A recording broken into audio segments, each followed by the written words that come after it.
That's great. What a great conference. I think I've never been the filling in a minister sandwich before. Not sure whether I'm the sweet gooey stuff. Maybe I'm the meat or the cheese. I don't know, one of those. You know, Congress has been out on the Memorial Day recess this week, so it's been a good week.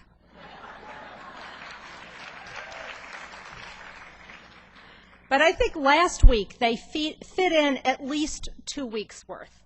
Think back to last Monday. Remember what that was?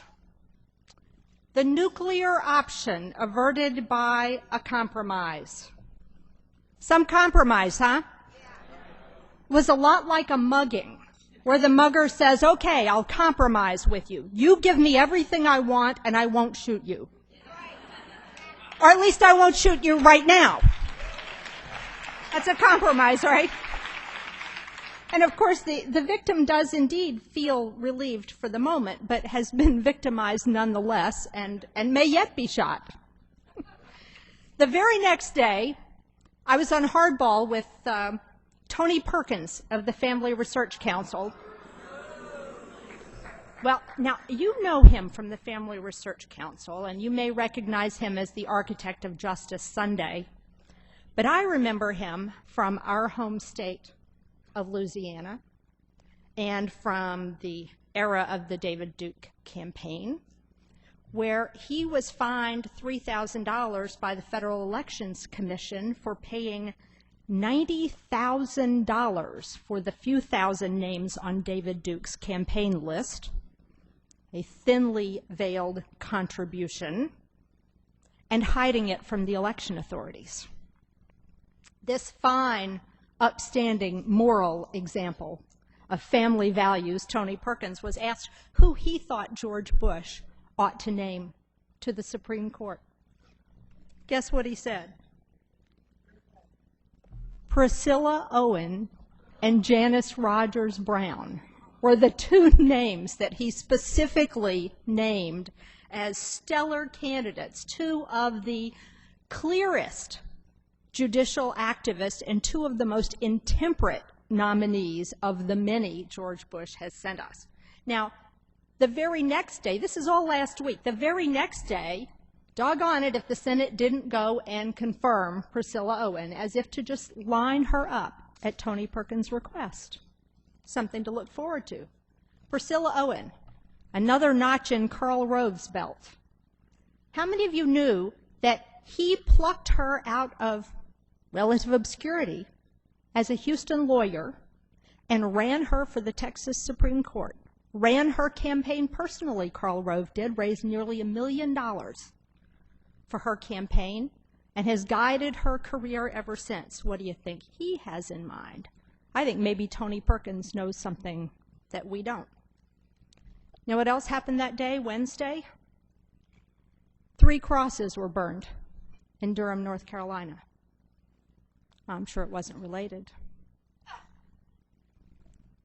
Also last week, Walmart topped another list. They top a lot of lists. This time it was in Wisconsin. They topped the list of companies that have the largest number of their employees enrolled in the state health insurance program for people who are too poor to have insurance. And also last week in Indiana, a judge allowed the state attorney general to subpoena the private medical records, including psychological profiles and sexual history, of all the women who had had abortions at the Planned Parenthood clinic there. From the nuclear option to private medical records, abuse of power has been a hallmark, has been a defining element of the party that says it wants to keep government out of people's lives, except when it suits them.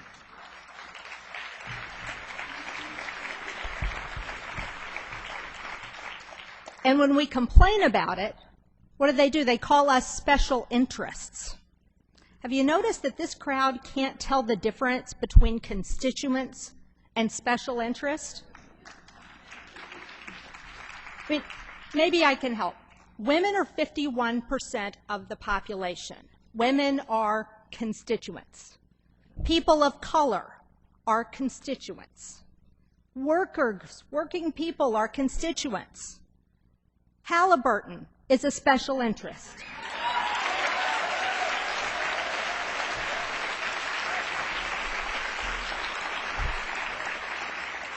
Companies that want tax breaks for shipping jobs overseas.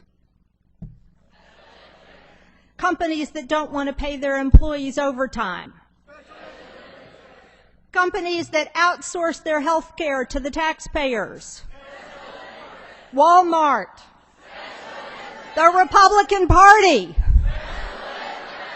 All right, now that we've got the difference down, let's make it a point to correct them every time they call a corporation a constituent and call a constituent a special interest. Don't let them get away with it.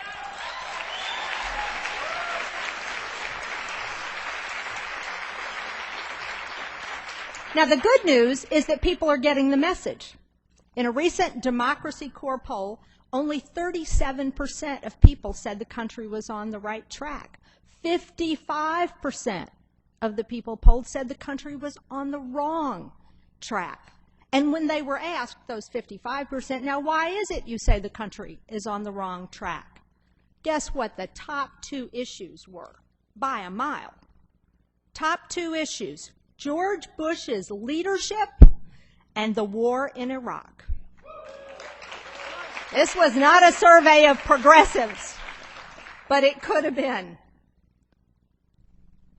George Bush's leadership and the war in Iraq are the two primary reasons they gave that the country is going in the wrong direction. Not moral values, not abortion, not gay marriage, but the failure of Bush's leadership and his war.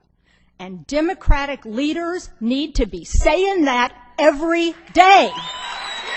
Every day, every day, every opportunity.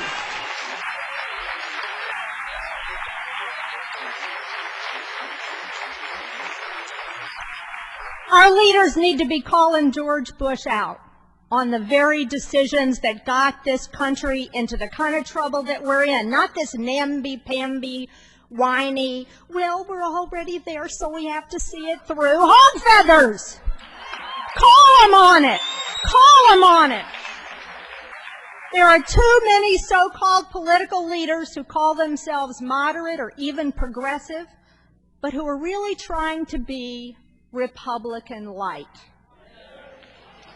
Right? Just from the sound of it, don't you know that's headed for a train wreck? And a lot of them, I'm sorry to say, are being encouraged by the Democratic Party, which can't seem to decide whether it wants to be Republican light. Somebody tell them, please, we don't need two Republican parties.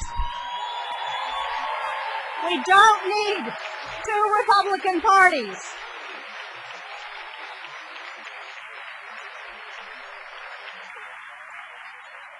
And we don't need another moral majority. With all due respect to Jim Wallace and his very good work to end poverty, I don't want a progressive evangelical movement any more than I want the conservative one that we have now. I want a legal recognition of and preservation of my human and civil rights without regard to someone else's religious beliefs.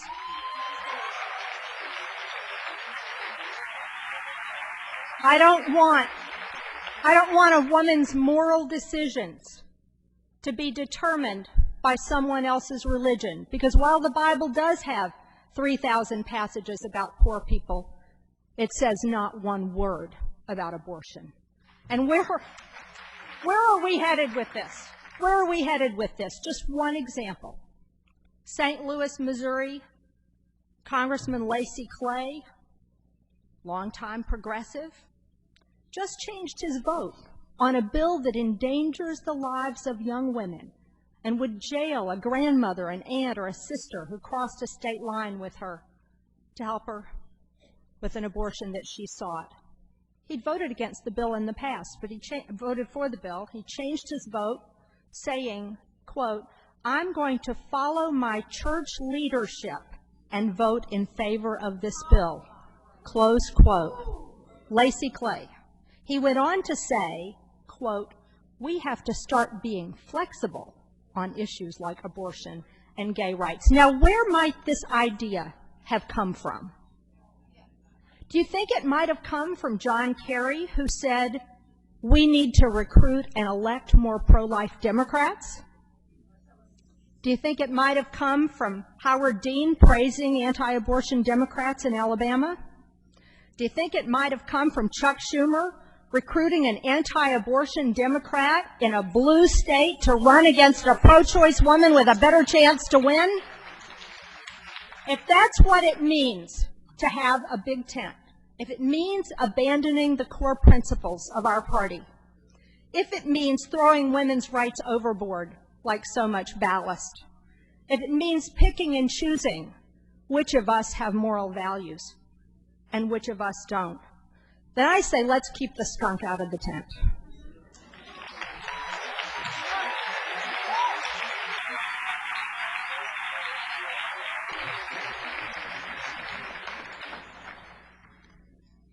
There was talk about faith-based initiatives, and we've had faith-based initiatives for decades and decades. When I was in New Orleans 20 years ago, Catholic Charities got a lot of federal government money to do a lot of good work that they do.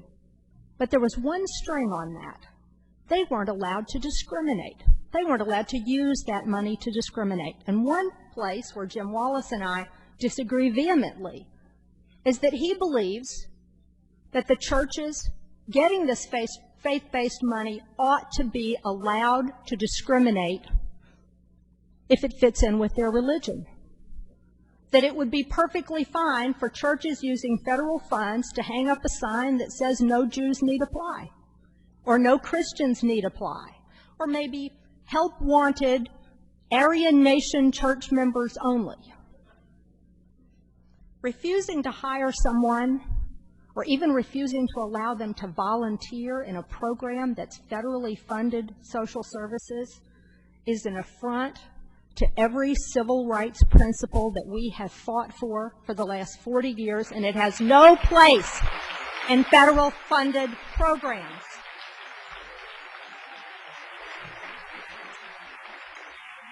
And then there's the issue of who gets the money and who doesn't, like $500,000.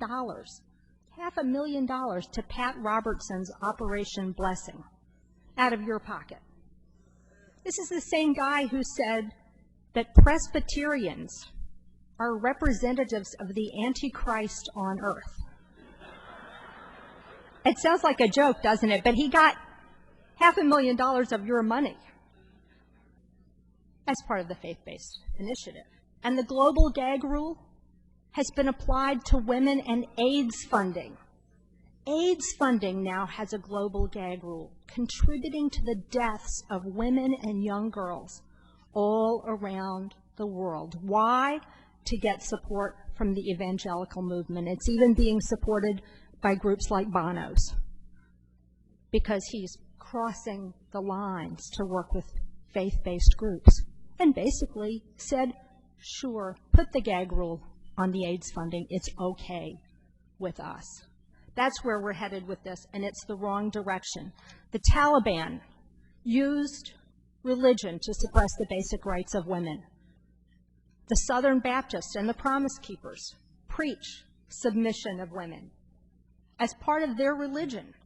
And the idea that policy ought to be fueled by religion or religious beliefs may sound good when it's your religion or your religious beliefs, but it gets downright sticky when someone else is in a position to impose his or her religious beliefs on you in a way that it will change your life forever, like being forced to bear an unwanted child.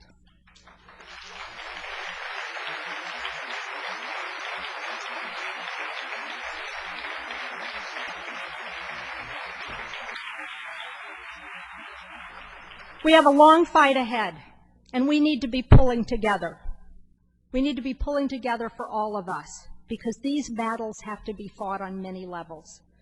While we're opposing the war, We are also standing up for military women to be treated fairly and to be free of rape and sexual assault.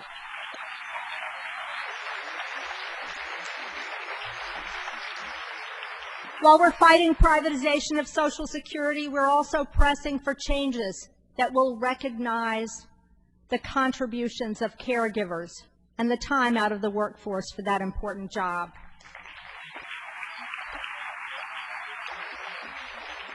While we're protecting the basics, like overtime pay for millions of workers, we're also pushing for more, like paid sick days, like expanded family and medical leave. We're organizing nonstop for a Supreme Court nominee that will come any day.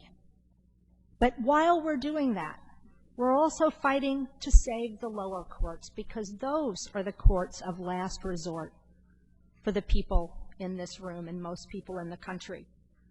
And while we're working for local and state living wage bills that would really guarantee an income that would support a family, we continue to work at every level to expand the minimum wage, to expand worker protections, and to remove the punitive provisions from Bill Clinton's welfare law.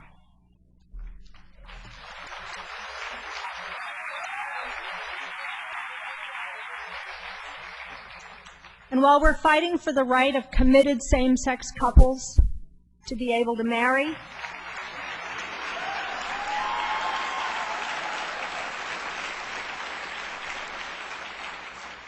we're also pushing for basic protections from hate crimes and for a recognition that many of those are based on gender as well.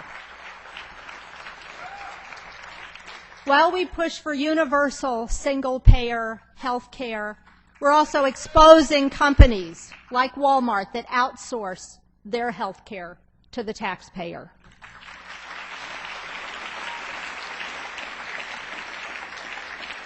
And while we fight to stop state restrictions on abortion, we're also pushing to make contraception more available.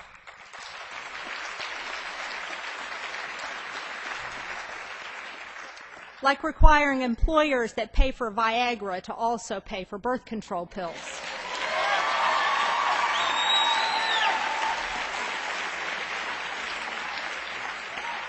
And stopping laws that let pharmacists rely on their moral values to refuse to fill your pills prescription